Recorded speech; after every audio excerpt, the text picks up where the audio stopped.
Well, just like you mentioned, we have a lot of challenges here, and this presents a lot of opportunities. A lot of times we let the challenges weigh us over, and I know it can be overwhelming, but I have learned to look at things from within while sitting outside, right? When you give yourself space and you sit back and look at what exactly is going on, your mind has its own way of directing you towards a solution. Because for me, if I were to really draw much on the challenges we've encountered in doing Zaacoal, I probably wouldn't have started, right? The people supposed to actually aid or enable the solution you've provided are actually the ones, killing it. So if we're going to dwell much on the challenges, we wouldn't even start in the first place. We just have to look at things and then give ourselves time and then find the solutions to it. It's something that I have come to realize will never stop. We cannot say we want to die because there are challenges in life. We get used to it and we face it. I think I've become an expert in facing challenges because if I wake up and there's no challenge, then it probably wasn't a good day. Because I now anticipate it. You could live the whole day thinking the day has been good, and just before you close, there's a phone call that throws everything out. So these days, you live your life expecting some challenge to come or not, because it's never going to be an easy road, and that's why only a few people do what we do. Sure. Yeah, not everyone can handle the challenges. So for me, it's normal, especially operating in our market in Ghana.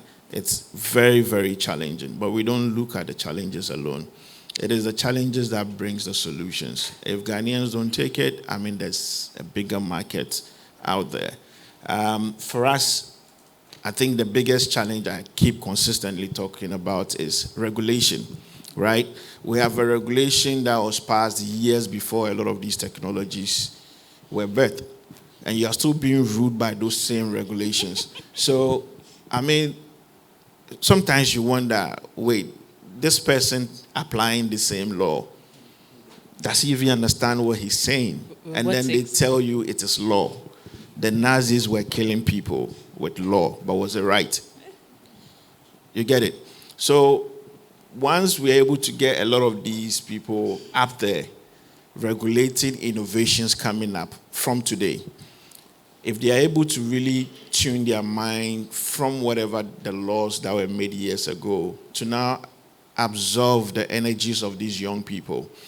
And usually when we discuss energy, it's always on power, it's always on, fuels, oil and gas. But we forget that as a country, we are literally losing our entire energy because they say Terminal 3 is now the new gate of no return. We are losing our energies. We are losing the real smart people to grow this country. Yeah. We are losing the charcoal of Ghana because everybody now wants to leave the country. Why so? If you're not creating the jobs, you support the ones that are creating the jobs. Yeah. We cannot be so strict with laws such that we kill ourselves, and then who gains? Recently in the news, we are taxing things that are already taxed. So we are like snakes. We end up eating ourselves up. That isn't how it's supposed to be, right? We're supposed to aid innovation. There are so many innovative ideas that I've come across in Ghana that with the least support could actually become bigger than what we see from the other parts of the world. What makes America what it is because it harnesses the energy of every other country into itself.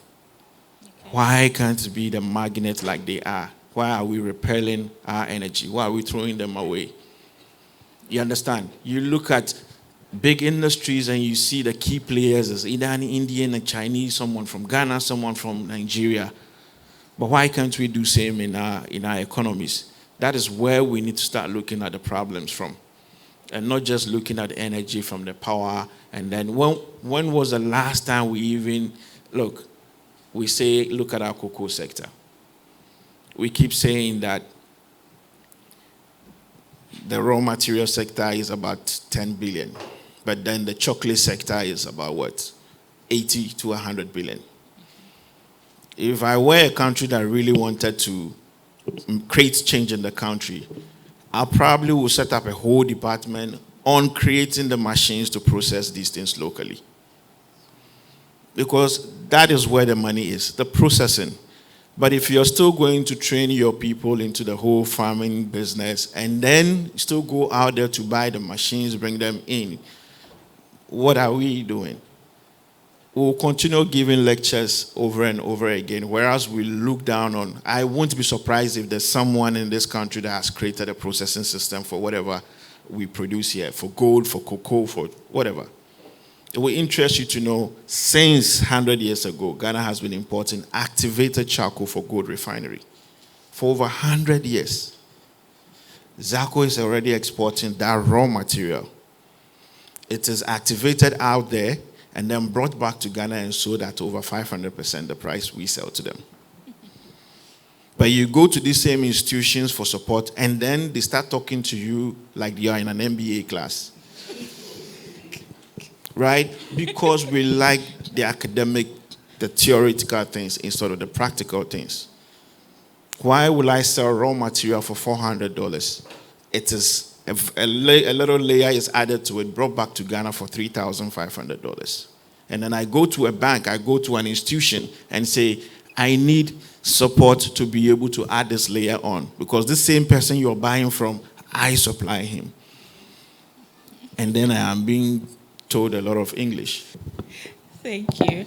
You know, we just said a short while ago that more challenges means more opportunities, right? And we've just had challenges right now. For me, I had processing opportunity. I had manufacturing. I had so much. I mean, in all these challenges we've just talked about a moment ago. So I hope you have noted it too, because we're here to find our career footing and find jobs, ideas, develop ourselves to be better to grasp these opportunities. From what Peter said, the EV industry has a lot to offer. I mean, the market is so open. So take the lessons of Amin and be ready that you'll be resilient, right? Because every day will come with a new challenge. So, Amin, what innovations have you seen around that you think are going to help us move from this traditional levels? I'll answer this in line with what I do. So when we were able to produce charcoal from the coconut waste, we started looking at other alternatives. So we went into other raw materials. So we had, interestingly, like things have way of coming around. The construction companies, when they are done building all these high rises, they have a lot of wood waste. Can you make use of this? We said yes. And then it moved to bamboo, because they use a lot of bamboo. Then we started getting bamboo. And then there's a lady who makes chocolate, 57 chocolate. She reaches out and says, we have a lot of cocoa waste. Can you experiment with this? We did. And it turned out actually the best. Wow. Right? So we moved from just one raw material to the other. And then today we are even having people in the cocoa growing areas gathering whatever waste they have for us. So you see where it started. It started out of curiosity from just coconut waste, just a handful of it, to now having companies like Zoomlion supply, to now building like a bigger processing plant where we are able to not just sow locally, but also export. To a point where now we are looking at other raw materials, to a stage where you're doing activated carbon or charcoal for different industries. So it starts from somewhere, okay? But you can never get to that point when your mind cannot conceive it. If you don't see yourself going beyond a certain level, you can never get to that level. The mind is your limit. So for me, I have set that limit that I want to see God. So until I see him physically, we are not there yet. So there are a lot of innovations in this space. The first thing is to start. once you start, you come to attract a lot of these other innovations. There's this young man that makes moisture meters, Sulley Technologies. Sulley was in the KNUST, Electronic Engineering Department. And then you realize that a lot of the agro waste that we have, all the agro produce that we have, like grains, maize, sorghum, whatever, the biggest challenge they have was storage. Because once it has a lot of moisture, you have these insects coming in to eat it. And we had no way of measuring them. So he, from school project, now develops a moisture meter where now they are able to detect the moisture of the grains before they are even packaged for sale. This is something that probably the Western world has had for a long time.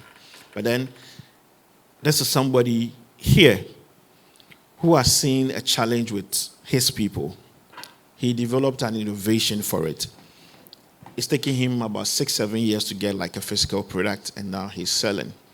Last time I met him, he's been able to now develop it to an extent where now they have warehouse monitors. So they're able to even detect the moisture in the grains whilst they are stored in the warehouse without even physically going in to check sack by sack, right? So we have all these innovations going on. It might look insignificant, but then if you look at it in the grand scheme of things, where a whole vessel, a whole ship comes in to load grains, and just one sack having the wrong moisture content contaminates that whole vessel. That's how important such an innovation is. So from the onset, we don't need to look down on it because we don't have a use for it. But then when we encourage it, it begins to grow to where now he's doing what he's doing. And it will interest you to know, with most of these innovations going on, most of the support these guys have is coming from outside. Then it begs the question, what are we doing for ourselves? Right? The biggest support we've had for Zaacoal has literally been from outside. And it shouldn't be. Because we'll continue to have these conversations, we'll continue to have these seminars and talk to each other and then still go back home to the same problems. If we don't begin to see that we are also worthy of creating some solutions. Years ago, there was this young man, he was even a professor at the University of Energy in Sunyani. He created a digital turbine where you don't even need water to turn it. I saw this man have so many lectures in this country, so he gave up and he's left the country. All right? And he was a lecturer at the University of Energy in Sunyani. So we have the knowledge. God did not, deprive us with all the wisdom. We have the people. Let's apply whatever it is. And our biggest opportunity is that we have so many challenges yet to be addressed. The Western world probably has addressed 70-80% of their problems. That is why we have an opportunity in where we are.